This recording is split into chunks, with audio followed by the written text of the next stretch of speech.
Hi guys, old school പോഡ്കാസ്റ്റിൻ്റെ മറ്റൊരു എപ്പിസോഡിലേക്ക് സ്വാഗതം. അപ്പോൾ നമ്മളിന്ന് സംസാരിക്കാൻ പോകുന്നത് കേരളത്തിൽ തന്നെ ഞെട്ടിച്ച ഒരു ഇൻസിഡൻ്റാണ്. നമ്മുടെ കോൺഫിഡൻറ്റ് ഗ്രൂപ്പ് CJ റോയുടെ സൂയിസൈഡ്. അതെ, അത് സത്യം പറഞ്ഞാൽ കണ്ടപ്പോഴത്തേക്ക് ഞാൻ ഞെട്ടിപ്പോയി. ആരോ ഒരാൾ ഇങ്ങനെ വാട്സാപ്പിൽ ഗ്രൂപ്പിലിട്ടപ്പോഴാണ് ഞാൻ അറിയാന്നുള്ളവർക്ക് ഇങ്ങനെ ഫോർവേഡ് ചെയ്തപ്പോഴാണ് ഞാൻ കണ്ടത്. ഞാനും വേറെ ആരോ ഞാൻ പെട്ടെന്ന് കിട്ടും ഫോർവേഡ് ചെയ്തപ്പോ ഇത് ഒരാള് വെടിവെച്ച് മരിച്ച് അങ്ങനെ കേൾക്കണ തന്നെ അപൂർവമല്ലേ. എന്നുവെച്ചാൽ സ്വന്തമായിട്ട് വെടിവെച്ച് മരിക്കണത് അത് തന്നെ ഒരു പ്രത്യേകിച്ച് നമുക്ക് അറിയാന്നുള്ള ഒരു ഫേസ് ആണ് ഒരുപാട് പേർക്ക്. എന്ന് വെച്ചാൽ മറ്റേ മീഡിയയിൽ മൊത്തത്തിലെല്ലാം ഒരു ഹാപ്പി ഫേസ് ആണ് പുള്ളിയുടെ. ഇത്രയും വലിയ പണക്കാരനാണെങ്കിലും നമ്മള് ഒരു ഇന്റർവ്യൂവിന്റെ അടുത്ത് ആരുടെ സംസാരിക്കുമ്പോൾ ഭയങ്കര ഒരു ഹമ്പിൾ ആയിട്ടെല്ലാം സംസാരിക്കുന്ന ഒരു വ്യക്തിത്വമാണ്. അതുപോലെ അതിനും കുറച്ച് നാൾ മുന്നേ നമ്മൾ പുള്ളിയുടെ ഇന്റർവ്യൂ ഒക്കെ കണ്ടു, കുറെ കാർ കളക്ഷനും സാധനമൊക്കെ കണ്ടിട്ട് അതിലും ഭയങ്കര രസമായിട്ടാണ് ചെയ്തേക്കുന്നത്. പുള്ളി പറയണ കേൾക്കാൻ നല്ല രസമാണ്. അപ്പം നമ്മൾ ഒട്ടും എക്സ്പെക്ട് ചെയ്യൂല നമ്മൾ ഇങ്ങനത്തെ ഒരു സാധനം. അതായത് നമ്മളിപ്പം പല ഭയങ്കര പ്രോമിനന്റ് ആയിട്ടുള്ള ബിസിനസ്സുകാർക്ക് സംസാരിക്കുമ്പോഴത്തേക്കും ഒരു ഡിസ്റ്റൻസ് ഫീൽ ചെയ്യും. അതായത് അവർ വേറൊരു രീതിയിലായിരിക്കും കുറച്ചുകൂടി ഇതായിരിക്കും സംസാരിക്കുന്നത്. പുള്ളി സംസാരിക്കണ കുറച്ചുകൂടി നമുക്ക് ഡൗൺ ടു എർത്ത്, ബലം പിടിക്കാതെ ഫ്രീ ആയിട്ട് സംസാരിക്കും. നമുക്ക് കുറച്ചുകൂടി കണക്ഷൻ വരേണ്ട ഒരു പിന്നെ കുറെ നാളായിട്ട് നമ്മൾ കേൾക്കുന്ന ഒരു ബ്രാൻഡും കൂടിയാണ് കോൺഫിഡൻറ്റ്. എനിക്ക് തോന്നുന്നത് മറ്റേ ഇപ്പം ഏഷ്യാനെറ്റിന്റെ മറ്റേ ഐഡിയ സ്റ്റാർ സിംഗർ, അത് തന്നെ ആ സമയത്ത് ഐഡിയ സ്റ്റാർ സിംഗർ തന്നെയാണ് ഉണ്ടായിരുന്നത്. ആ സമയത്ത് എനിക്കവിടെ എല്ലാ പാട്ടുകാരെയും വീട്ടിലെപ്പോഴും വീട്ടുകാരെല്ലാരും കാണുന്നതും അടുത്ത ഐഡിയ സ്റ്റാർ സിംഗറിലേക്ക് പിള്ളേരെ പ്രിപ്പയർ ചെയ്യായിരുന്നു ആ സമയത്ത്. അങ്ങനെ അത്ര ഫേമസ് ആയ ഒരു ഷോ ആയിരുന്നു. അപ്പൊ അതിലൊരു പ്രൈസ് മണി സ്പോൺസർ ചെയ്യുന്ന ഫ്ലാറ്റ് കൊടുക്കണ ആദ്യമായിട്ടൊരു അതൊരു സംഭവമാണ്. അല്ലെങ്കിൽ കാറ് അങ്ങനത്തെ കാര്യങ്ങളെ കൊടുക്കുള്ളൂ. ഒരു വീട്, ഒരു ഫ്ലാറ്റ്. നീ ഒന്ന് അന്ന് മറ്റേ ഈ ഇവർക്കൊക്കെ ഫ്ലാറ്റ് കിട്ടിയോന്നൊക്കെ പറഞ്ഞിട്ട് ചോദിച്ചിട്ട് അതിന്റെ ഒരു അന്വേഷണം അങ്ങനെയൊക്കെ കുറെ സാധനങ്ങളൊക്കെ ഉണ്ടായിരുന്നു ആ സമയത്ത്. ഇതെല്ലാവർക്കും കിട്ടോ, ഫസ്റ്റ് ടൈം അല്ലേ നമ്മൾ കാണുന്നത്, TV ആൾക്കാർ കാണുന്ന ഈ വീട് കൊടുക്കുക എന്നൊക്കെ പറയുന്നത്. അത് പുള്ളി ഭയങ്കര ഒരു മാർക്കറ്റിംഗ് തലയായിരുന്നു ആ സമയത്ത്. കോൺഫിഡൻറ്റ് ഗ്രൂപ്പ് എല്ലാവരുടെ തലയിലും.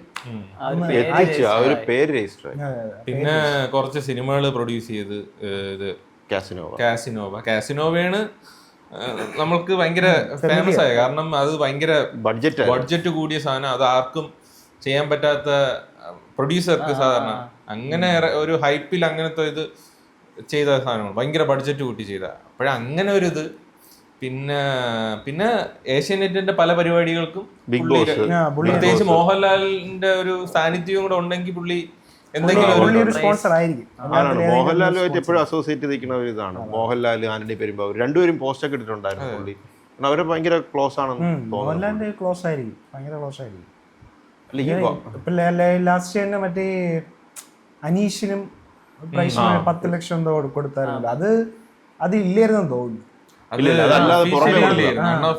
അല്ലാണ്ട് കൊടുത്തതാ പുള്ളി. എനിക്ക് തോന്നുന്നു കേരളത്തിൽ മാത്രമല്ല, ഇപ്പം ബാംഗ്ലൂർ കുറെ ഇഷ്ടം പോലെ ഉണ്ട്. മറ്റേ രംഗണ്ണൻ കഥ പറയണ പോലത്തെ സംഭവം സർജാപൂരൊക്കെ കുറെ വാങ്ങിച്ചിട്ടുണ്ട്, കുറെ സ്ഥലങ്ങളിലുണ്ട് പുള്ളിക്ക്. പിന്നെ ഇവിടെ ആണെങ്കിലും ഈ ബഡ്ജറ്റ് ഫ്രണ്ട്ലി പ്രോപ്പർട്ടീസ് ഒക്കെ പുള്ളി ആദ്യം ഇൻട്രൊഡ്യൂസ് ചെയ്തിട്ടുണ്ടായിരുന്നു, കുറെ ആൾക്കാർക്ക് വാങ്ങാൻ പറ്റിയ. അപ്പൊ അതിലും കുറച്ച് ചേങ്കോട്ടുകുളത്ത് തന്നെ ബഡ്ജറ്റ് ഓറിയന്റഡ് ആയിട്ടുള്ള ഫ്ലാറ്റ് ആണ്. ചേങ്കോട്ടുകുളത്ത് രണ്ടിടത്തുണ്ട്. നമ്മള് ക്രിക്കറ്റ് ഒക്കെ കളിച്ച ഒരു സ്ഥലമാണ്. അതിലാണ് ഇപ്പം കോൺഫിഡൻറ്റ് ഫ്ലാറ്റ്. അല്ല, എൻ്റെ ഒരു ഫ്രണ്ടും ഒരു കൊളീഗും ഇപ്പം വാങ്ങിയായിരുന്നു കാര്യവട്ടത്ത് കോൺഫിഡൻറ്റ്. കുറച്ച് നാളായിട്ടുള്ളൂ വാങ്ങിയിട്ട്. എത്രയെന്നുള്ളത് ഞാൻ പറയുന്നത്, അത് ബഡ്ജറ്റ് അല്ല, അത് കുറച്ച് ഹൈ ബഡ്ജറ്റ് ആയിരുന്നു. എല്ലാം ഉണ്ട്, എല്ലാ സംഭവം ഉണ്ട്. ബഡ്ജറ്റ് ഫ്രണ്ട്ലി മാത്രമല്ല, അങ്ങനത്തെ ഉള്ളതും ഉണ്ട്, ഇത് കുറച്ച് ലക്ഷറി സാധനങ്ങളും ഉണ്ട്. പിന്നെ പുള്ളി പറഞ്ഞിട്ട് ഇപ്പൊ പുള്ളിയുടെ മരണത്തിന് ശേഷം ഇവർക്ക് എല്ലാവർക്കും മെസ്സേജും ഇതൊക്കെ പോയിട്ടുണ്ടായിരുന്നു. അതായത് ഇതൊരു സക്സസ് പ്ലാനുള്ള കമ്പനി തന്നെയാണ്, നിങ്ങൾ ആരും പേടിക്കേണ്ട കാര്യം. നമ്മളാണെങ്കിലും ഇങ്ങനൊരു സംഭവത്തിൽ ഇൻവെസ്റ്റ് ചെയ്തിട്ട് ഇങ്ങനൊരു ഇൻസിഡന്റ് ഉണ്ടായി കഴിഞ്ഞാൽ നമുക്കൊരു പേടിയാണല്ലോ, അയ്യോ പോയോ. അതെ, അങ്ങനെ പോയിട്ടുണ്ടെന്നാണ് പുള്ളി പറഞ്ഞത്. അവർക്ക് കിട്ടിയിട്ടുണ്ടായിരുന്നു. അതായത് ഈ പൈസ ഇട്ടവർക്കൊന്നും അങ്ങനെ ഇൻവെസ്റ്റേഴ്സ് അല്ലടാ, ഇപ്പം ഫ്ലാറ്റിനൊക്കെ അഡ്വാൻസ് കൊടുത്ത് 2-3 വർഷം കഴിഞ്ഞിട്ടല്ലേ സാധനം. അപ്പൊ അവർക്ക് മെസ്സേജ് പോയി എന്നാണ് പറയുന്നത്. കയ്യിലെന്തോ ഇത് ബാക്കിയുള്ളത് നമ്മൾ അങ്ങനെ തന്നെ തുടരും എന്നുള്ള സാധനം, ഒരു അഷുറൻസ് കൊടുക്കും പോലെ.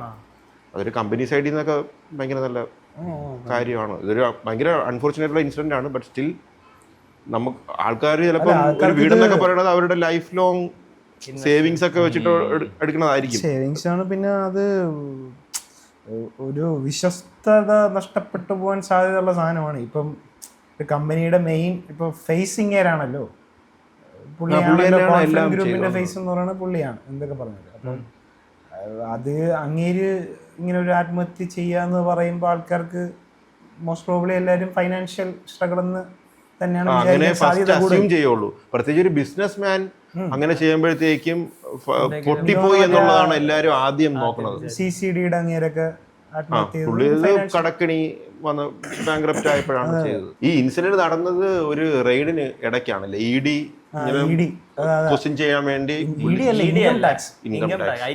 ഞാൻ ഫസ്റ്റ് കണ്ടത് ED എന്നാണ് ഞാൻ ന്യൂസിൽ കണ്ടത്. വന്ന സമയത്ത് ED എന്നാണ് പ്രചരിച്ചുകൊണ്ടിരുന്നത്. പിന്നെ ഇൻകം ടാക്സ് ആയി, പിന്നെ റെയ്ഡ് ആണെന്നും പറയുന്നില്ല, എന്തോ ക്വസ്റ്റ്യൻ ചെയ്യാൻ വന്നതാണ്. അല്ല, റെയ്ഡ് എന്നാണ് ആദ്യം ഞാൻ ഫസ്റ്റ് കണ്ട ന്യൂസിൽ. അന്ന് കണ്ട ലൈവിലൊക്കെ കുറെ അടുത്ത് റെയ്ഡ് എന്ന് തന്നെയാണ് കണ്ടോണ്ടിരുന്നത്. എന്നിട്ട് പുള്ളി പിന്നെ കണ്ടതെന്ന് വെച്ച് കഴിഞ്ഞാൽ ഒരു കോൾ വിളിക്കണോ, ഫോൺ കോൾ വിളിക്കണോന്നോ എന്തോ പറഞ്ഞിട്ട് അകത്ത് കയറിയതിനു ശേഷം പിന്നെ പുറത്തിറങ്ങിയില്ല. ഡോർ പൊട്ടിച്ച് നോക്കിയപ്പോഴാണ് ഇങ്ങനെ. പക്ഷെ അങ്ങനെ പുള്ളി അവര് പറയുന്നത് സൈലൻസർ വെച്ച് ഷൂട്ട് ചെയ്തെന്നാണ് പറഞ്ഞത്. സൈലൻസറിന് അത്യാവശ്യം സൗണ്ട് കേൾക്കും. ആ ഒരു ക്ലോസ്ഡ് സ്പേസിൽ നമ്മൾ സൈലൻസറിലൊക്കെ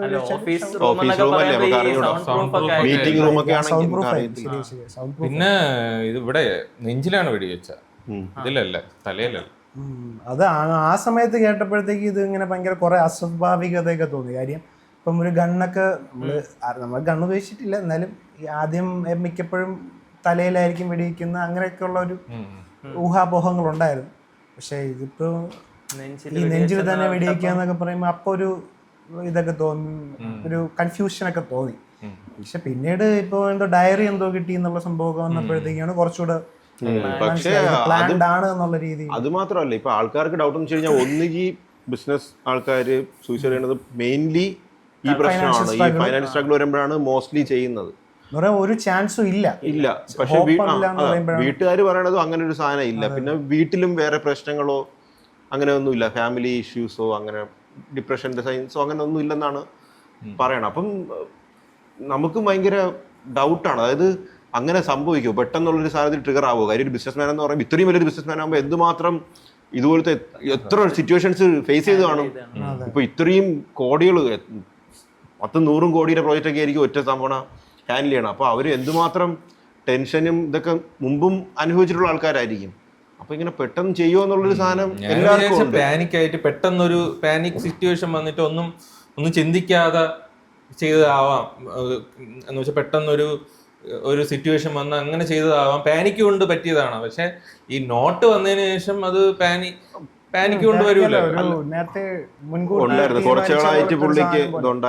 പുള്ളിയുടെ അനിയനെയൊക്കെ 3 പ്രാവശ്യം വിളിക്കുകയൊക്കെ ചെയ്തു. അതിനിടയ്ക്ക് വിളിച്ചു. പക്ഷെ പുള്ളിയും പറഞ്ഞ വിളിച്ചപ്പോഴും അങ്ങനൊരു സാധനം സയൻസ് ഒന്നും തോന്നിയില്ല. പക്ഷെ ഈ പാനിക്കിന്റെ സാധനം എനിക്ക് പുള്ളിയുടെ എനിക്കത് തോന്നുന്നില്ല. കാര്യം ഈവൻ ഇപ്പം ഇൻകം ടാക്സ് ഒക്കെ അല്ലെങ്കിൽ റെയ്ഡ് വന്നു വെച്ച് കഴിഞ്ഞാൽ മേ ബി ടാക്സിന്റെ എന്തെങ്കിലും ഇഷ്യൂസ് ആയിരിക്കാം, അല്ലെങ്കിൽ നേരത്തെ വന്നിട്ടുണ്ട്. പക്ഷെ അതൊക്കെ ആണെങ്കിലും പുള്ളിക്ക് അങ്ങനെ ഒരു കടോ കാര്യങ്ങളൊന്നും ഇല്ലെങ്കിൽ ഹാൻഡിൽ ചെയ്യാൻ പറ്റാവുന്നതേ ഉള്ളൂ.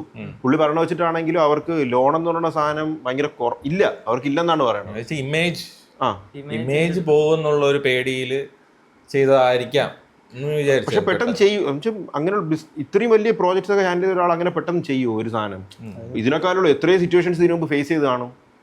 സിറ്റുവേഷൻ ഫേസ് ചെയ്ത്, പക്ഷെ ഒരു ഇമേജ് പോണ സിറ്റുവേഷൻ ഫേസ് ചെയ്തില്ലെങ്കിൽ അതൊരു പുതിയ കോൺഫിഡൻറ്റ് ഗ്രൂപ്പിന്റെ ഒരു ട്രാക്ക് റെക്കോർഡ് എടുത്തു നോക്കിയാൽ നമുക്ക് അങ്ങനെ ഒരു ഭയങ്കര വാർത്തയോ അങ്ങനെ ഒരു ഫ്രോഡിന്റെ ഒരു സാധനം ഇല്ല. അതിൻ്റെ ഇടയിൽ ഇങ്ങനത്തെ ഒരു ഇത് വന്ന് അങ്ങനെ ഒരു ഇമേജ് പോകുമെന്ന് വിചാരിച്ച് ചിലവർക്ക് അവിടെ ഇമേജ് ഭയങ്കര ബ്രാൻഡ് ഇമേജ് ഭയങ്കര ഇതല്ല, അങ്ങനെ ആവാം എന്ന് ഞാൻ വിചാരിച്ചു പെട്ടെന്നുള്ള ഒരു സിറ്റുവേഷനില്ലേ. അല്ലെ, ഇത് ഇത്രയും വലിയൊരു ഇതാകുമ്പോൾ എന്തായാലും ഇതിനെ കുറിച്ചൊക്കെ ഒരു ബോധം കാണുമല്ലോ. ഇപ്പം ടാക്സിന്റെ കാര്യം അല്ലെങ്കിൽ ഒരു ലീഗൽ ഫോർമാലിറ്റീസിനെ കുറിച്ചൊക്കെ എന്തെങ്കിലും പറഞ്ഞു കൊടുക്കാനെങ്കിൽ ആൾക്കാർ കാണുമല്ലോ. ഇത്രയും വലിയൊരു ഫേമൊക്കെ എനിക്കും ആദ്യം ഭയങ്കര വേറൊരു ഫൈനാൻഷ്യൽ എന്തോ പ്രശ്നം, അല്ലെങ്കിൽ ഇപ്പം ഈ ഇൻകം ടാക്സുകാർ ചോദിക്കുന്ന ക്വസ്റ്റ്യൻസിന് മറുപടി പറയാൻ പറ്റാത്ത രീതിയിലുള്ള എന്തെങ്കിലും ഒരു ഫൈനാൻഷ്യൽ ഇഷ്യൂസ് അവർക്കുണ്ടെന്ന് എനിക്ക് തോന്നുന്നു. അതുകൊണ്ടായിരിക്കാം അത് റിക്കവർ ചെയ്യാൻ പറ്റാത്ത എന്തോ ഒരു രീതിയിലുള്ള പക്ഷെ പുള്ളിയുടെ കോൺഫിഡന്റ് ഗ്രൂപ്പ് ഡെപ്റ്റ് ഇല്ലാത്ത ഒരു കമ്പനിയാണ്. സീറോ ഡെപ്റ്റ് എന്നാണ് അവർ എപ്പോഴും അങ്ങനെയാണ് പറയുന്നത്. കടമില്ലാത്ത കമ്പനിയാണ്, ഡെപ്റ്റ് വെച്ചല്ല ചെയ്യണം, അങ്ങനത്തെ രീതിയിലാണ് മാർക്കറ്റും ചെയ്തിരിക്കുന്നത്. ആ ഡയറിയില് ഇതുണ്ടെന്ന് പറയണം, മറ്റേ ഫോറിൻ ഇൻവെസ്റ്റ്മെന്റ്. പുള്ളി സ്ലോവാക്കിയയുടെ ഒരു ഡിപ്ലോമാറ്റ് ആണ്, അങ്ങനെയാണ് ഒരു സാധനം കണ്ടത് അതെനിക്ക് ആണ്. അപ്പം അതുമായിട്ട് ബന്ധപ്പെട്ട് ആൾക്കാർ പറയുന്നുണ്ട്. അതൊക്കെ പക്ഷേ ഊഹാപോഹങ്ങളാണ്, ഉറപ്പുള്ള സാധനങ്ങളല്ല. പിന്നെ ഒരു സംഭവം കേട്ടെന്ന് പറഞ്ഞാൽ പുള്ളിയുടെ ഈ തുടക്കകാലം ഉണ്ടല്ലോ, ഈ സർജാപൂർ ആ ഒരു സംഭവമൊക്കെ, അതൊക്കെ വേറെ എന്തൊക്കെ സ്റ്റോറികളുണ്ട്. മറ്റേ പുള്ളി ആദ്യം ക്രിസ്റ്റൽ ഗ്രൂപ്പിൽ വർക്ക് ചെയ്തുകൊണ്ടിരുന്ന സമയത്ത് ആ ഒരു സമയത്താണ് ഈ സർജാപൂരിന്റെ ഡീലും നടന്നത്. എന്നിട്ട് പിന്നെ അവരിന്ന് ഇറങ്ങിയപ്പോൾ ഈ പുള്ളി സർജാപൂരിന്റെ ഡീലൂടെ മേടിച്ചിട്ടാണ് പോയതെന്നൊക്കെ കേൾക്കുന്നു. അറിഞ്ഞൂടാ അതിനെ കുറിച്ചൊന്നും അറിയില്ല. ഞാനും അങ്ങനെയുള്ള കുറെ സാധനങ്ങളൊക്കെ കേട്ടിട്ടുണ്ട്. പുള്ളി ഫസ്റ്റ് HP വർക്ക് ചെയ്തിട്ടുള്ളത്. HP വർക്ക് ചെയ്തുകൊണ്ട് അതിനുശേഷം ഇറങ്ങി റിയൽ എസ്റ്റേറ്റിലോട്ട് ഇറങ്ങിയതാണ്. പക്ഷെ ഭയങ്കരമായിട്ട് ഗ്രോ ചെയ്ത് ഭയങ്കര വിഷണറി ഉള്ള ആളുമായിരുന്നു. ഇപ്പൊ നോക്കിക്കഴിഞ്ഞാൽ തന്നെ എനിക്ക് കൂടുതൽ തോന്നിയ മാർക്കറ്റിംഗ് കിടിലമായിരുന്നു. കാര്യം നമുക്ക് ആ ഒരു ഇപ്പോൾ ഈ ഏഷ്യാനെറ്റ് ആ ഒരു ഐഡിയ സ്റ്റാർസിന് അല്ലെ അങ്ങനത്തെ റിയാലിറ്റി ഷോ കൃത്യമായിട്ട് ഉപയോഗിച്ച് ഒരു സാധാരണ മനുഷ്യൻ മലയാളികൾക്കിടയിൽ ഒരു സുപരിചിതമായിട്ടുള്ള ഒരു ഫേസ് ആയി പുള്ളി.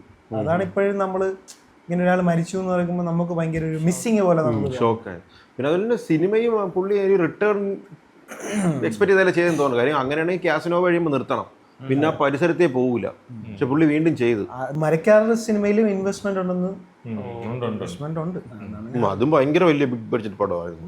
അത് ഇച്ചിരി, പക്ഷെ രണ്ട് പടവും സാമ്പത്തികപരമായിട്ട് ഭയങ്കര നഷ്ടമായിരുന്നു രണ്ട് പടം. പുള്ളി പറഞ്ഞിട്ടുണ്ടല്ലോ, അത് ഒരു സാമ്പത്തികപരമായ നേട്ടത്തിന് വേണ്ടി അല്ല ചെയ്യണമെന്നാണ് പുള്ളി പറഞ്ഞത്. ഇടയ്ക്ക് ഹോബി അല്ലെങ്കിൽ ഒരു പാഷനോടുകൂടി ചെയ്തെന്നാണ് പറയുന്നത്. പിന്നീട് മോഹൻലാലായിട്ട് ഭയങ്കര ബന്ധമാണെന്ന് തോന്നുന്നു. പിന്നെ ഇടയ്ക്ക് ഞാൻ കുറെ കമന്റ് ഇതൊക്കെ കണ്ടു, വീഡിയോ ഒക്കെ. മോഹൻലാൽ കുറെ പൈസ പുള്ളിയുടെ എടുത്തിട്ടുണ്ട്, മോഹൻലാൽ അത് വെച്ചാണ് ജീവിക്കുന്നത്. സത്യം പറഞ്ഞാൽ മോഹൻലാലിന് അത് വെച്ചിട്ട് ജീവിക്കേണ്ട ആവശ്യമൊന്നുമില്ല. ഇതൊരു സിംബയോട്ടിക് റിലേഷൻഷിപ്പ് അല്ലെങ്കിൽ ഒരു മാർക്കറ്റ് റിലേഷൻഷിപ്പ് ആയിരിക്കും. അവര് ചില ഭയങ്കര ഫ്രണ്ട്സും ആണ്, ഒത്തിരി ക്ലോസും ആണെന്ന് തോന്നുന്നു. അല്ലാതെ ഒരാളെ പൊട്ടാൻ സാധ്യതയുള്ള പടങ്ങൾ പുള്ളിയെ കൊണ്ട് എടുപ്പിക്കും അല്ല പുള്ളി ഇപ്പൊ ആൾക്കാർ പറയും പോലെ അങ്ങനെ മോഹൻലാലിനും അതിന്റെ ആവശ്യമൊന്നുമില്ല. മോഹൻലാൽ ഒട്ടും കാശില്ലാത്ത ആളൊന്നുമല്ല, ഒരാളല്ലേ. അതൊക്കെ ഈ ഇങ്ങനെയുള്ള സംഭവങ്ങളിലാണ് ആൾക്കാർ കുറെ ഈ സമയത്തൊക്കെയാണ് അടിച്ചിറക്കണ ആൾക്കാർ കൂടുതൽ. പക്ഷേ ഈ ടോക്ക് വന്നത് ഇങ്ങനത്തെ കാര്യങ്ങളായിരുന്നു, ഈ ഫൈനാൻഷ്യൽ ഇഷ്യൂസും അതിന്റെ ഇതുമായിരുന്നു കൂടുതലായിട്ട്. സോഴ്സിന്റെ ഒരു ഇത് കേട്ടായിരുന്നു, ഇത് എവിടെ നിന്നാണ് ഈ വരുന്നത് പൈസ വരുന്നത്. ഡെപ്റ്റ് ഫ്രീ എന്ന് പറയുമ്പോൾ അതിനൊരു ഇത് വേണമല്ലോ, എന്തായാലും ഒരു സോഴ്സ് വേണമല്ലോ. അപ്പൊ അതൊരു ക്വസ്റ്റ്യൻ മാർക്കായിരുന്നു. സാധാരണ ഫ്ലാറ്റ് വാങ്ങുമ്പോൾ ആദ്യം കുറച്ച് എമൗണ്ട് ഇവര് നിന്ന് വാങ്ങും, എന്നിട്ട് അത് വെച്ചാണ് കൂടുതൽ പണി ചെയ്യണത്. ഫസ്റ്റ് ബുക്ക് ചെയ്യുമ്പോഴേ അപ്പോഴാ ആ ഒരു എന്ന് വെച്ചാൽ ഇവർക്ക് ആദ്യം കുറച്ച് പൈസ ഇത് വെക്കാൻ വേണ്ടി കിട്ടും. അതും സോഴ്സ് എന്ന് വെച്ചാൽ ഈ ഒരു ഫ്ലാറ്റ് കെട്ടാനുള്ള പൈസ ആദ്യമേ അവർക്ക് ലോണൊന്നും എടുക്കാതെ കിട്ടുമല്ലോ, കുറെ കിട്ടും. എനിക്ക് തോന്നുന്നു ഇപ്പൊ രണ്ട് ടൈപ്പിലൊക്കെ അവർ ചെയ്യും. അതായത് ലാൻഡ് വാങ്ങാതെ തന്നെ ചെയ്യും. അതായത് ഇപ്പൊ നിനക്കൊരു പ്രോപ്പർട്ടി ഉണ്ടെങ്കിൽ, ഞാൻ കേട്ടിട്ടുണ്ട്, അതായത് നിനക്കൊരു പ്രോപ്പർട്ടി ഉണ്ടെങ്കിൽ നിനക്ക് ഒരു ഗ്രൂപ്പുമായിട്ട് എഗ്രിമെന്റ് സൈൻ ചെയ്ത് കഴിഞ്ഞാൽ അവർക്ക് പൈസ കിട്ടുന്നതനുസരിച്ച് നിനക്ക് തരുകയും ചെയ്യും. ചിലപ്പം പൂർത്തിയാകുമ്പോൾ നിനക്ക് അതിൽ 2-3 ഫ്ലാറ്റ് കിട്ടും. അപ്പം ലാൻഡിനും കാശ് കൊടുക്കാതെ ചെയ്യുന്ന ഫ്ലാറ്റുകാരുണ്ട്. അപ്പൊ ലാൻഡ് നിനക്കായി കഴിഞ്ഞാൽ അവരവിടെ അഡ്വർടൈസ്മെന്റ് ചെയ്യുമ്പോൾ തന്നെ ആൾക്കാർ വന്ന് ബുക്കിംഗ് എടുത്ത് തുടങ്ങും. ബുക്കിംഗ് എടുക്കുമ്പോൾ തന്നെ ഒരു ഇനിഷ്യൽ എമൗണ്ട് തുടങ്ങും. സ്റ്റേജ് 1 കംപ്ലീഷനകത്ത് ഇത്ര, പിന്നെ അവർ തന്നെ ബാങ്കുകാർ ടൈപ്പ് ചെയ്യും. അപ്പോൾ ഓരോ സ്റ്റേജ് കഴിയുമ്പോഴും അവർക്ക് കാശ് വന്നുകൊണ്ടിരിക്കും. അപ്പം അതിൽ തന്നെ ഓടും കുറേയൊക്കെ. അത് കറക്റ്റായിട്ട് പ്രോഗ്രസ് ചെയ്യണം ഈ സാധനം. പ്രോജക്റ്റ് കംപ്ലീറ്റ് ചെയ്യുന്നതനുസരിച്ച് നല്ലോണം ചെയ്യുകയാണെങ്കിൽ അത് നല്ല ലാഭത്തിൽ പോകും. ഈ മിക്ക ഫ്ലാറ്റുകാരും പൊളിയുന്നത് എനിക്കൊന്ന് ഹീരയൊക്കെ ഇടയ്ക്ക് കുറച്ച് പ്രശ്നം വന്നിട്ടുണ്ടായിരുന്നു കേട്ടോ. അത് ഈ എന്തെങ്കിലും ഡൗൺ ഒരെണ്ണം പ്രോജക്റ്റ് ഇങ്ങനെ ഹോൾട്ട് ആകുമ്പോഴാണ് ആ പ്രശ്നം വരുന്നത്. ഇത് ഒരു ഞാണിന്മേൽ കളിയാ ഈ സാധനം, ഈ റിയൽ എസ്റ്റേറ്റ് ഒക്കെ. ചിലപ്പം കിടന്നു പോയി കഴിഞ്ഞാൽ അങ്ങ് കിടക്കും. കാര്യം ഇയാള് ഈ മറ്റേ ഐഡിയ സ്റ്റാർ സിംഗറിൽ ആ ഒരു ഇത് കൊടുത്തതിന് പുള്ളിക്ക് എത്ര ഈ 100 ഫ്ലാറ്റോ 200 ഫ്ലാറ്റോ ആണ് ആ ഒരു ഷോ കാരണം സെല്ലായത്. അതാ മാർക്കറ്റിങ്ങിന്റെയും കൂടെ ഒരു ഇത് വേണം. കാര്യം അവിടെ ദുബായിലോ അവിടെ ഉണ്ടോ സെല്ലാവാതെ കിടന്ന സാധനം. ഈ ഒരു സാധനത്തിൽ ഇൻവെസ്റ്റ് ചെയ്തപ്പോഴത്തേക്കും ദുബായ് മലയാളികൾ കുറെ പേര് ഇത് കൺസ്യൂം ചെയ്യുമല്ലോ. ഐഡിയ സ്റ്റാർ സിംഗർ അങ്ങനത്തെ റിയാലിറ്റി ഷോ ഒക്കെ കൺസ്യൂം ചെയ്യുമല്ലോ. അപ്പൊ അങ്ങനെ അവര് കുറെ സെല്ലർ, അങ്ങനെ കുറെ മാർക്കറ്റിംഗ് പരിപാടിയൊക്കെ അറിയാം പുള്ളിക്ക്. എനിക്ക് പുള്ളി പോയതിന് ശേഷം തന്നെയാണ് മറ്റേ ക്രിസ്റ്റൽ ഗ്രൂപ്പ് എന്ന് പറയുന്നത് അതും ഇടിഞ്ഞു പോയത്. അതെന്തോ 500 crore വാല്യൂ ഉണ്ടായിരുന്ന ഒരു സംഭവമായിരുന്നു. അത് 30 കോടിയിലേക്ക് പോയി, ഇടിഞ്ഞു പോയി. അത് റിയൽ എസ്റ്റേറ്റ് മാർക്കറ്റ് ഭയങ്കര ഒരു റിസ്ക് കൂടെയുള്ള സാധനമാണ്. ഒരുപാടും അതേപോലെയുള്ള സാധനമാണ്. നമ്മൾ പലയിടത്തും കണ്ടിട്ടില്ലേ ചില പ്രോജക്ട്സ് ഒക്കെ എത്രയോ വർഷമായിട്ട് അബാൻഡനായി കിടക്കണം. ഇപ്പം കരിയത്താണെങ്കിലും കണ്ടില്ലേ ഒരു വലിയ പ്രോജക്റ്റ് കിടപ്പുണ്ട്. അതുപോലെ തന്നെ ടെക്നോ പാർക്കിന്റെ നേരെ ഓപ്പോസിറ്റ് ഒരെണ്ണം കിടപ്പുണ്ട്. അതിലൊക്കെ പല ആൾക്കാരും ഭയങ്കര കിടിലൻ ആൾക്കാരൊക്കെ ഇൻവെസ്റ്റ് ചെയ്ത പ്രോപ്പർട്ടിയാണ്. അതിപ്പോഴും എത്രയോ വർഷമായിട്ട് കണ്ടിട്ടില്ല ഒരെണ്ണം. അങ്ങനെയൊക്കെ കൊച്ചിയിലാണെങ്കിൽ ഇഷ്ടം പോലെ ഉണ്ട്, ഇഷ്ടം പോലെ ചെയ്തിട്ട് പണി ചരിഞ്ഞതുണ്ട്. അത് നമ്മൾ വായിച്ചിട്ടുണ്ട് പണ്ട്. പുള്ളിയും സൂയിസൈഡ് അങ്ങനെ കുറെ. പക്ഷെ ഇവർക്ക് അങ്ങനെ ഒരു ഹിസ്റ്ററി ഒന്നുമില്ല. ഇവർ ഭയങ്കര നൈസായിട്ടാണ് പൊയ്ക്കൊണ്ടിരുന്നത്. ആ ഒരു ഇതില് അവരുടെ ബിസിനസ് ഭയങ്കര കിഡിലായിട്ടാണ് റണ്ണായിക്കൊണ്ടിരുന്നത്. ഇവരുടെ ഡയറിയിലും ഇപ്പം പറയണെന്ന് വെച്ച് കഴിഞ്ഞാൽ ഇൻവെസ്റ്റേഴ്സിനെ കൂടെ നിർത്തണം, ലോങ് ടേം ഇൻവെസ്റ്റേഴ്സിന് ഇങ്ങനെ ചതിക്കാൻ പാടില്ല, അവരെ സപ്പോർട്ട് ചെയ്യണോ എന്നുള്ളൊരു രീതിയിൽ പറഞ്ഞിട്ടുണ്ട്. പിന്നെ എംപ്ലോയീസിന്റെ കാര്യം പറഞ്ഞിട്ടുണ്ട്, എംപ്ലോയീസിനെ കൂടെ നിർത്തണമെന്നൊക്കെ പുള്ളി കിട്ടാനും ഉണ്ടെന്ന് പൈസ കുറച്ച് പേരുടെ അതും എഴുതിയിട്ടുണ്ടല്ലേ പുള്ളി. അപ്പം എനിക്ക് കുറച്ച് നാളായിട്ട് മേ ബി ഇത് പ്ലാൻ ചെയ്ത് മൈൻഡിൽ ഉണ്ടായിരിക്കാം. എന്താണ് റീസൺ എന്നുള്ളത് അറിയില്ല. അത് ഡിപ്രഷൻ വല്ല ആയിരിക്കും. പക്ഷെ ഒരു ലാർജർ ദാൻ ലൈഫ് സെറ്റപ്പ് ആയിരുന്നു ഈ സോഷ്യൽ മീഡിയ. അതിലൊക്കെ മറ്റേ ഇപ്പം ഇൻസ്റ്റാഗ്രാമിലും യൂട്യൂബിലൊക്കെ കുറെ ഇതൊക്കെ കൊടുക്കും, ഇന്റർവ്യൂ ഒക്കെ കൊടുക്കുമല്ലോ. അപ്പൊ നമുക്ക് കാണുമ്പോൾ തന്നെ നമ്മുടെ കണ്ണ് മഞ്ഞളിച്ച് പോകും. അങ്ങനത്തെ ഒരു ലൈഫ് സ്റ്റൈലാണല്ലോ പുള്ളിയുടെ. പലരും പറയും പൈസയും പവറൊക്കെ ഉണ്ടെങ്കിൽ പിന്നെ തിരിഞ്ഞു നോക്കേണ്ട ആവശ്യമില്ല എന്നൊക്കെ പറയുന്ന ഒരു ഡയലോഗ് അടിക്കാറുണ്ട്. ഈ ഇൻസിഡന്റ് ഒക്കെ അതിന് ഒരു ഓപ്പോസിറ്റ് സാധനമാണ്. ശരിയാ. ഇപ്പൊ മെന്റലി ആൾക്കാർ എങ്ങനെയാണ് ഇപ്പൊ നമ്മൾ നോക്കുമ്പോഴത്തേക്കും ഇത്രയും കാശുണ്ട്, അവരൊക്കെ അങ്ങനെ ഭയങ്കര സന്തോഷത്തില്ല. അവരുടെ നല്ല സൈഡ് മാത്രം, അവരുടെ എൻജോയ് ചെയ്യുന്ന സൈഡ് മാത്രമേ ആൾക്കാർ കാണിക്കുള്ളൂ. മേ ബി അത്രയും പ്രഷർ ഉണ്ടായിരിക്കാം, അതൊന്നും ആരും അറിയൂല. അവരുടെ വെൽബീങ്ങിനെ കുറിച്ചൊന്നും ആരും ചിന്തിക്കില്ല. പുള്ളിയുടെ ഒരു ഇന്റർവ്യൂ ഇടയ്ക്ക് കുറച്ചു മുമ്പ് ഇറങ്ങി, അത് കണ്ടിട്ട് കുറച്ചു പേര് പറയണം അതില് ഒരു സയൻസ് ഒക്കെ ഉണ്ട്, ഡിപ്രഷന്റെ ഒരു സയൻസ് ഒക്കെ ഉണ്ട്. കണ്ണൊക്കെ കാണുമ്പോ ഒരു വിഷമത്തിന്റെ ഒരു ഇതുണ്ടെന്ന് അതില് ഇപ്പോഴാണ് കമന്റ് വരണത്. ഇങ്ങനെയൊക്കെ ശേഷം വരുന്നുണ്ട്. പിന്നെ ആ ഒരു രീതിയിൽ നോക്കുന്നോണ്ടും കൂടെ തോന്നണായിരിക്കും, ആ സമയത്ത് തോന്നിയില്ലല്ലോ. അല്ല നമ്മള് പലരും ഇങ്ങനെ പറയൂലേ, അതായത് ഇങ്ങനെ ഭയങ്കര പൊസിഷനിലിരിക്കുന്ന ആൾക്കാരൊക്കെ നമ്മള് ഭയങ്കര സുഖമാണെന്നൊക്കെ പറയും.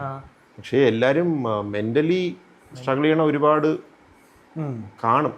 എനിക്കാണ് പുള്ളിക്കും ചിലപ്പം ഇത് ആരുടെയും പറഞ്ഞിട്ടുണ്ടെന്നോ അല്ലല്ലേ, ഇപ്പം ഫാമിലിയുടെ അടുത്ത് പോലും പറഞ്ഞില്ല. അവർക്കും അതിന്റെ ഒരു സൈൻ ഇട്ടിട്ടില്ല. അപ്പൊ എല്ലാവർക്കും ഫുള്ളി ഒറ്റയ്ക്ക് കൊണ്ട് അവർക്കും പ്രോപ്പർലി അറിഞ്ഞൂടെ എന്താണ് ഇപ്പം കമ്പനിയുടെ ഒരു ഇതെന്നുള്ള രീതിയിൽ അവർക്കും ഒരു പ്രോപ്പറായിട്ട്. ഇത് കമ്പനിയുടെ തന്നെ ആവണമെന്നില്ല, മേ ബി പുള്ളിയുടെ പേഴ്സണൽ ആവാം. പലരും പറയൂലേ ചിലരൊക്കെ സൂയിസൈഡ് ചെയ്യുമ്പോഴായിരിക്കും ആൾക്കാർ പറയണം എന്തിനു ചെയ്യുന്ന അറിഞ്ഞൂടാ, നമ്മളുടെ ഭയങ്കര ഹാപ്പി ആയിരുന്നു. അപ്പം എല്ലാരും ഇങ്ങനെ വിഷമിച്ചിരിക്കണമെന്നൊന്നുമില്ല. ഇപ്പം ചിരിച്ചുകൊണ്ടിരിക്കുന്ന എല്ലാരും ഭയങ്കര ഹാപ്പി ആണെന്നൊന്നും ഇല്ല. അതെ, അത് സത്യം. കൂടുതൽ ഇങ്ങനെ വിഷമിച്ച് കാണുന്നവരായിരിക്കും നമ്മൾ വിചാരിക്കും അവർക്ക് ഡിപ്രസ്ഡ് ആണ് എന്നുള്ളത്. പക്ഷെ കുറെ പേര് ചിരിച്ച് കളിച്ചൊക്കെ ഇരിക്കുന്നവരായിരിക്കും ആക്ച്വലി. അതൊരു മെന്റൽ ഹെൽത്തിന്റെ ഒരു അഡ്വർടൈസ്മെന്റ് ഉണ്ട്, കണ്ടിട്ടുണ്ട്. ഒരു ഫുട്ബോൾ മാച്ച് കാണുന്നോണ്ടിരിക്കുമ്പോഴത്തേക്കും ഒരാൾ ഭയങ്കര വിഷമിച്ച് ഒരു സീരിയസ് ആയിട്ട് ഒരാളായിരിക്കും, അപ്പുറത്തെ ഒരാൾ എപ്പോഴും ഇങ്ങനെ ചിരിച്ച് കളിച്ചിരിക്കും. അങ്ങനെ 2-3 വീഡിയോ ഉണ്ട്.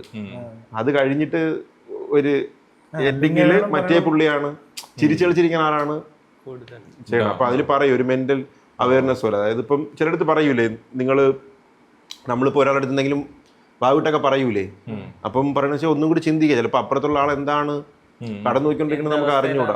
അത് മിക്കപ്പോഴും ഓഫീസിലൊക്കെ പറയും. അങ്ങനെ ഒരു സാധനം ഉണ്ട്. നമുക്ക് ബാക്കിയുള്ളവരുടെ മെന്റൽ ഹെൽത്ത് കൂടി നോക്കാം, പറ്റൂല. പിന്നെ എപ്പോഴും എന്ത് സൗഭാഗ്യവും എന്ത് ഇതുണ്ടെങ്കിലും എല്ലാരും എപ്പോഴും ഹാപ്പി അങ്ങനെ ഒരു സംഭവം ഇല്ല.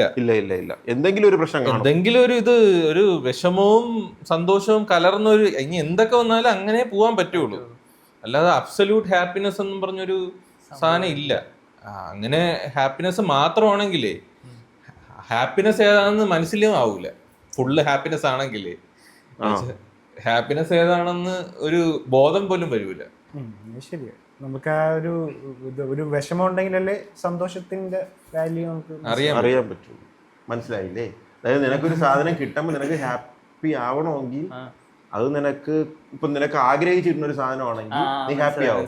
നിനക്ക് എന്തും വാങ്ങാനുള്ള പവർ ഉണ്ടെങ്കിൽ നിനക്ക് ചിലപ്പോ അത് നിന്നെ ത്രില്ല് വരത്തില്ല. സത്യം. ഇപ്പൊ ഈ സൂയിസൈഡിന്റെ ഈ സംഭവം ഇല്ലേ, അപ്പൊ അതിങ്ങനെ ഒരാൾ പറയുന്ന കേട്ടാണ് എന്ന് വെച്ച് കഴിഞ്ഞാൽ ഈ പ്രകൃതി എല്ലാ ജീവജാലങ്ങൾക്കും ഈ സൂയിസൈഡിന്റെ എന്ന് വെച്ചാൽ സ്വയം മരിക്കാനുള്ള ഒരു തോട്ട് അങ്ങനെ പ്രോഗ്രാം ചെയ്ത് കൊടുത്തിട്ടില്ല. അതായത് വെച്ചാൽ ഈ സൂയിസൈഡ് എന്ന് വെച്ചാൽ റയർ ആയിട്ടുള്ള ഒരു സംഭവമാണ്. അതിങ്ങനെ അത്രയും എക്സ്ട്രീം ആയിട്ട് പോയാൽ മാത്രമേ നമ്മൾ അത്രയും നമ്മുടെ മൈൻഡ് അത്രയും ഇതായി മാത്രമേ നമ്മൾ സൂയിസൈഡ് ചെയ്യുള്ളൂ എന്നാണ് പറഞ്ഞത്. ഇപ്പം അല്ലാത്ത രീതിയിലെന്ന് വെച്ച് കഴിഞ്ഞാൽ നമ്മള് എന്താണ് സർവൈവ് അല്ലെങ്കിൽ ഓടി രക്ഷപ്പെടുക ആ ഒരു സംഭവമേ നമ്മളെ ഇതിനുള്ളൂ. ഇപ്പൊ ഈ സൂയിസൈഡ് ചെയ്യണമെങ്കിൽ അത്രയും ഇതുണ്ടെങ്കിൽ മാത്രമേ സൂയിസൈഡ് ചെയ്യുള്ളൂ എന്നുള്ള ഒരു സംഭവം ഇങ്ങനെ തിയറി ഉണ്ട്. ഇപ്പം സൂയിസൈഡ് ചെയ്യാൻ അറ്റംപ്റ്റ് ചെയ്യുന്നവരില്ലേ, അവർക്ക് അത് സക്സസ് ആവാൻ പറ്റാത്തത് ഈ ഒരു ഇൻസ്റ്റിങ്ക്റ്റ് ഉള്ളത് കൊണ്ടാണ്. സൂയിസൈഡ് ചെയ്യാൻ അറ്റംപ്റ്റ് ചെയ്യണ എല്ലാവരും ഏതെങ്കിലും ഒരു മൊമെന്റിൽ അവർ രക്ഷപ്പെടാൻ. അത് നമ്മുടെ ബേസിക് ബയോളജിക്ക് അങ്ങനെയാണ്. പക്ഷെ ഈ നമ്മുടെ തോട്ട്സ്, നമ്മുടെ ഈ ചിന്തിക്കാനുള്ള ഒരു ശേഷി ഉണ്ടല്ലോ, അതിലാണ് കുറെ പേര് രക്ഷപ്പെടുന്നത്. ഈ പറയുന്ന പോലെ ഒരു ഇൻസ്റ്റിങ്ക്റ്റ് ഉള്ളത് കൊണ്ടാണ് നമുക്ക് സർവൈവ് ചെയ്യുക അല്ലെങ്കിൽ രക്ഷപ്പെടുക എന്നുള്ള ഒരു സംഭവം ഇല്ലേ. അത് യൂഷ്വലി ഈ വെള്ളത്തിലൊക്കെ ചാടി മരിക്കാൻ നോക്കുന്ന ആൾക്കാർ ചിലപ്പോൾ നീന്തിയൊക്കെ കയറും. ഒരു പോയിന്റ് കഴിയുമ്പോൾ അത് കോൺഷ്യസ്ലി ചെയ്യണല്ല. ഈ സൂയിസൈഡ് ചെയ്യാന്ന് പറയുന്നത് അത്രയും മൈൻഡിന് ഒരു ബ്രേക്ക് ഡൗൺ ആയി അത്രയും ഒരു ഇതിൽ എത്തിയാൽ മാത്രമേ നമുക്ക് സൂയിസൈഡ് ചെയ്യാൻ പറ്റത്തുള്ളൂ. അതും നീ പറഞ്ഞില്ലേ, ബാക്കിയുള്ള ജീവികൾക്കൊന്നും ആ ഒരു സാധനം ഇല്ല, ആ ഒരു ചിന്തയേ ഇല്ല അങ്ങനെ സൂയിസൈഡ് ചെയ്യാൻ. നമ്മൾ അത്രയും കോംപ്ലക്സ് ആയിട്ടുള്ള ഒരു ജീവി ആയതുകൊണ്ടാണ് നമ്മൾ ഈ ഫ്യൂച്ചറിനെ പറ്റി ആലോചിക്കും. നമ്മൾ ഇവോൾവ് ചെയ്ത് വന്ന് ഇങ്ങനെ ഒരു ഇതിലായിപ്പോയി. പണ്ട് മറ്റേ എന്താ പറയാ ഇമോഷണൽ ഇങ്ങനെ ഒരു ഭയങ്കര ചിന്തിക്കുന്ന നല്ലപോലെ കാര്യങ്ങൾ ചിന്തിക്കും. Image, society, future. അത് തന്നെ. ബാക്കിയുള്ള ജീവികൾ ഇപ്പം കമ്പാരിസൺ ഇല്ല അവർക്ക്. മറ്റൊരു നല്ലതായി അങ്ങനെ ഒരു കമ്പാരിസൺ ഇല്ല. പിന്നെ പല വേറെ ഗോസിപ്പ് ഇല്ല. അങ്ങനത്തെ സാധനങ്ങൾക്ക് മനുഷ്യർക്ക് മാത്രമല്ലേ ഉള്ളൂ. ഈറ്റ്, സർവൈവ്, സെക്സ് ആണ്, പിന്നെ സ്ലീപ്പ്. അത് മാത്രമേ ഉള്ളൂ. ഈ മനുഷ്യൻ ഇങ്ങനെ ഈ ഇത്രയും കോംപ്ലക്സ് ആയിട്ടുള്ള ഒരു ഇതായതുകൊണ്ടാണ് ഈ സൂയിസൈഡ് ഇതിൽ ഇങ്ങനെ നടക്കുന്നത്. പക്ഷെ അതും ഭയങ്കര ഇപ്പൊ ഒരു 1,00,000 പേർക്ക് ഒരു സൂയിസൈഡ് ചെയ്യണോ തോന്നിക്കഴിഞ്ഞാലും ചിലപ്പം വളരെ കുറച്ച് പേർക്ക് മാത്രമേ അതില് ഇത് ചെയ്യാൻ പറ്റത്തുള്ളൂ. അപ്പൊ അങ്ങനെ അപ്പൊ ഈ കേസിൽ ഈ പറഞ്ഞ പോലെ പെട്ടെന്നൊരു ഇതിൽ ഇങ്ങനെ ചെയ്തെന്നൊക്കെ പറയുമ്പോ അത് അത്ര കൺവിൻസിങ് ആയിട്ടുള്ള ഒരു സംഭവം അല്ല. അപ്പൊ അത്രയും ഒരു പ്രഷറിലൂടെ ആയിരിക്കും എന്തോ ഒരു വലിയൊരു സംഭവം ഉണ്ടെന്ന് തോന്നുന്നു. റീസൺ എന്താണെന്നുള്ളത് എന്തായാലും ആൾക്കാർ അറിയണം. കാര്യം അത് ഭയങ്കര ഒരു ക്വസ്റ്റ്യൻ മാർക്കുള്ള സാധനമാണ്. ഇത് മെത്തേഡ് ഓഫ് സൂയിസൈഡ് ആയാലും ഇത്രയും വലിയൊരു ഒരു മലയാളിക്ക് ഇത്രയും ഫേമസ് ആയിട്ടുള്ള ഒരു ഫേസ് ആണ്. അതൊക്കെ ഭയങ്കര ആൾക്കാരും കൂടെ അറിയേണ്ട ഒരു സാധനമാണ്. അതിന്റെ കാര്യങ്ങൾ ഇപ്പൊ നടക്കുന്നേ ഉള്ളൂ. അപ്പൊ അത് ഇവര് പുറത്തു വിടുമോന്നും അറിയത്തില്ല ഇതിന്റെ പിന്നിലുള്ള റീസൺ ഇനിയിപ്പോ എന്താണെന്നുള്ളതേ. ചിലപ്പോ രാഷ്ട്രീയപരമായിട്ടുള്ള എന്തെങ്കിലും താല്പര്യങ്ങൾ ഇതിൽ കാണത്തില്ലേ, പറയാൻ പറ്റൂല. കാണുമായിരിക്കാം. കുറച്ച് കാര്യങ്ങൾ കേൾക്കുന്നുണ്ട്, അതുകൊണ്ടാണ് രാഷ്ട്രീയപരമായിട്ടും പിന്നെ വേറെ കുറച്ച് കേൾക്കുന്നത് കുറെ കാര്യങ്ങൾ കേൾക്കുന്നുണ്ട്. പക്ഷെ അത് നമുക്ക് ഇങ്ങനെ ഒരു സംശയത്തിന്റെ പേരിലിരുന്ന് പറയണത് പ്രോപ്പറായിട്ട് പറയാത്തത് അത് മോശമാണ്. ഒരു അല്ലേ ഉറപ്പില്ലാത്തൊരു എന്താണ് റീസൺ എന്നുള്ളത് നമുക്ക് പല റീസൺസും വെക്കാൻ പറ്റും. ഡിപ്ലോമാറ്റ് ആയിട്ടിരിക്കുന്ന ഇപ്പൊ നേരത്തെ ഡെറ്റ് ഫ്രീ സംഭവം ആയതുകൊണ്ട് എങ്ങനെ പൈസ കിട്ടും, അതൊക്കെ. പിന്നെ ടൈം ഉണ്ടല്ലോ, ടൈം ഡിലേ ചെയ്യിപ്പിക്കാനുള്ള പുള്ളിയുടെ കമ്പനി രക്ഷിക്കാൻ വേണ്ടി ചിലപ്പോൾ ടൈം ഡിലേ ചെയ്യിപ്പിക്കുക ഈ ഒരു മരണം കൊണ്ട്. അങ്ങനെ ആവാൻ ചാൻസ് ഉണ്ടല്ലോ. അങ്ങനെ റൂമറുകൾ ഇങ്ങനെ വരുന്നുണ്ട്. അതിനൊരു ക്ലാരിറ്റി കിട്ടണമെങ്കിൽ ഈ പറയുന്ന പോലെ ഇൻവെസ്റ്റിഗേഷൻ ഒക്കെ പ്രോപ്പർ ആയിട്ട് നടക്കണം. അതിനൊരു കൺക്ലൂഷൻ വരണം. കൺക്ലൂഷൻ എന്തായാലും വേണം. ഇല്ലെങ്കിൽ ചുമ്മാ ഇതേപോലെ കോൺസ്പിറസി ആയിട്ട് ഇങ്ങനെ മുന്നോട്ട് പൊയ്ക്കൊണ്ടിരിക്കത്തേ ഉള്ളൂ. അതാ കമ്പനിയുടെ റെപ്യൂട്ടേഷനെയും ബാധിക്കും. സത്യം പറഞ്ഞാൽ ഇങ്ങനെ ഒരു ഇതില് കമ്പനിയുടെ റെപ്യൂട്ടേഷൻ ഇപ്പൊ എന്തായാലും ചെറുതായിട്ടെങ്കിലും ബാധിച്ചിട്ടുണ്ടാവും. അല്ലടാ, ബാധിച്ചിട്ടുണ്ട്. ആ പുള്ളി ആ ഒരു ഫേസ് സ്വന്തമായിട്ട് ഇത് മരിച്ചെന്നൊക്കെ പറയുമ്പോഴേ പിന്നെ അത് ആ കമ്പനി അത്രേ ഉള്ളൂ അല്ലേ. ഒരു കമ്പനി അത്രയും ഒരു ഫേസ് ആയിട്ട് കോൺഫിഡന്റ് ഗ്രൂപ്പ് എന്ന് പറഞ്ഞാൽ പുള്ളിയുടെ മുഖമാണ് വരുന്നത്. ഇൻവെസ്റ്ററും ഇനി ഫ്യൂച്ചർ പ്രോജക്റ്റുകൾക്കൊക്കെ അത് ഒരു പ്രശ്നമാവും. ബാധിക്കും, പക്ഷേ ബട്ട് സ്റ്റിൽ അല്ല, അവിടെ പക്ഷെ പുള്ളി മാനേജ്മെന്റ് ടീം അതൊക്കെ കാണൂലേ. ആലോചിക്കണ്ടേ? അല്ല, ഐ മീൻ പുള്ളി ഇങ്ങനെ കുറെ ഡയറിയിൽ ഇതെല്ലാം ചെയ്തു വെച്ചിട്ടുണ്ടെന്ന് പറഞ്ഞു. അപ്പൊ പുള്ളിക്ക് ഇപ്പൊ ഒരു സൂയിസൈഡ് ചെയ്യാൻ പോകുന്നെങ്കിൽ ആ പുള്ളിക്ക് അപ്പൊ ഒരു ഇത് വരൂലേ?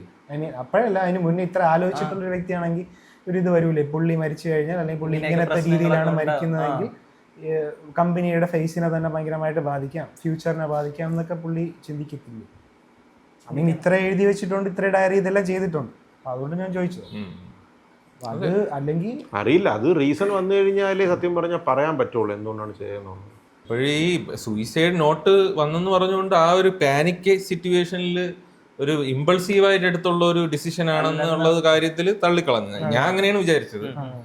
ആ ഒരു സാധനം ഇല്ല. ഇനി അതിന്റെ ഒരുപാട് അന്വേഷണങ്ങൾ പറഞ്ഞാൽ ആ ഒരു സംഭവം എന്താണെന്ന് അറിയണം. ഇത് എന്തുകൊണ്ട്, അല്ലെങ്കിൽ അത്രയും എന്തെങ്കിലും സോഴ്സിൽ എന്തെങ്കിലും ക്രമക്കേടുണ്ടോ അതും എനിക്കറിയണമെന്ന് ആഗ്രഹമുണ്ട്. ഇത് ഈ സോഴ്സ് എങ്ങനെയാണ് പറഞ്ഞാൽ അങ്ങനെയൊക്കെ എന്തെങ്കിലും ഒരു കൃത്രിമം ഉണ്ടെങ്കിൽ അതും അറിയണമെന്നുണ്ട്, പുറത്ത് വരണം. അപ്പോൾ ഗൈസ് ഇതാണ് നമുക്കും പറയാനുള്ളത്. എന്തായാലും നമുക്കും വലിയ ക്ലാരിറ്റി ഒന്നും ഇല്ല, നിങ്ങൾക്ക് കേൾക്കുമ്പോൾ മനസ്സിലാവും. മീഡിയാസിലും അല്ലാതെ ഓൺലൈനിലും കണ്ട കുറച്ച് ഐഡിയ വെച്ചിട്ടാണ് നമ്മള്. ഇനിയും കുറെ കാര്യങ്ങൾ അവർ പറയുന്നുണ്ട്. നമുക്ക് അതൊന്നും നമ്മൾ എക്സ്പ്ലെയിൻ ചെയ്തില്ല, കാര്യം അതൊക്കെ ഒരു ഊഹാപോഹങ്ങളാണ്. കുറെ കാര്യങ്ങൾ അവർ പറയുന്നുണ്ട്, അപ്പം അത് നമ്മൾ കൂടുതൽ പറയുന്നില്ല. എന്തായാലും ഇൻവെസ്റ്റിഗേഷൻ നടക്കുന്നുണ്ട്, ഒരു സ്പെഷ്യൽ ടീം ഉണ്ട് അതിന്. അപ്പം എന്തായാലും അവരത് ഇൻവെസ്റ്റിഗേറ്റ് ചെയ്തിട്ട് കണ്ടുപിടിക്കട്ടെ. അതിനൊരു ആൻസർ കൺക്ലൂഷൻ എന്തായാലും ഉണ്ടാവുമല്ലോ. അത് നമുക്കും അറിയണമെന്ന് ആഗ്രഹമുണ്ട്. കാരണം പുള്ളി ഇപ്പം ബിസിനസ്സുകാരൻ നമ്മളായിട്ട് ഒരുപാട് ദൂരത്തിലിരിക്കുകയാണെങ്കിൽ നമുക്ക് ആ ഒരു ഫേസ് പുള്ളി ഇല്ലെന്ന് കേൾക്കുമ്പോ ഒരു പറഞ്ഞാൽ ഒരു വിഷമമാണ്. ഒരു നടനല്ല, അങ്ങനെയല്ല, എന്നാലും ഒരു എന്തോ ഒരു ഫേസ് നമുക്ക് അതെ. അതുകൊണ്ട് അങ്ങനെ ഒരു ആൾ ഇങ്ങനെ പറ്റിയെന്ന് പറയുമ്പോ നമുക്ക് ആ ഒരു വിഷമമുണ്ട്. പിന്നെ ഒരു വലിയൊരു ഇൻഡസ്ട്രിയലിസ്റ്റ് ആണ്. അപ്പം അത്രയും വലിയൊരു എന്താ പറയാ, നമ്മുടെ എക്കോണമിയിൽ കാര്യമായിട്ട് സെൽഫ് മെയ്ഡ് ആയിട്ടുള്ള കാര്യമായിട്ട് ഒരു സംഭാവന ചെയ്ത ഒരാളാണ്. അപ്പം അങ്ങനെ ഒരാൾക്ക് ഇങ്ങനെ ഒരു സംഭവം പറ്റുമ്പോ അത് നമുക്ക് എന്തായാലും ഒരു സാധാരണ സൂയിസൈഡ് പോലെ അല്ലെങ്കിൽ അങ്ങനത്തെ ഒരു സാധാരണ മരണം പോലെ അല്ല, കുറച്ചുകൂടെ ഒരു ഭയങ്കര കാര്യമായിട്ട് തന്നെ എടുക്കണം. അപ്പൊ ഇത് ഇത്രയാണ് ഗൈസ് നമുക്ക് ഈ ഒരു വിഷയത്തെ പറ്റിയിട്ട് പറയാനുള്ളത്. അപ്പോൾ നിങ്ങൾക്ക് ഇതിനെ പറ്റിയിട്ട് എന്താണ് പറയാനുള്ളതെന്ന് വെച്ച് കഴിഞ്ഞാൽ അത് കമന്റിൽ നിങ്ങൾ എഴുതി അറിയിക്കുക. അപ്പോൾ ഈ ഒരു എപ്പിസോഡ് നമ്മൾ ഇവിടെ വെച്ച് എൻഡ് ചെയ്യാണ്. അപ്പോൾ പുതിയൊരു എപ്പിസോഡായിട്ട് കാണുമ്പോഴേക്കും ബൈ.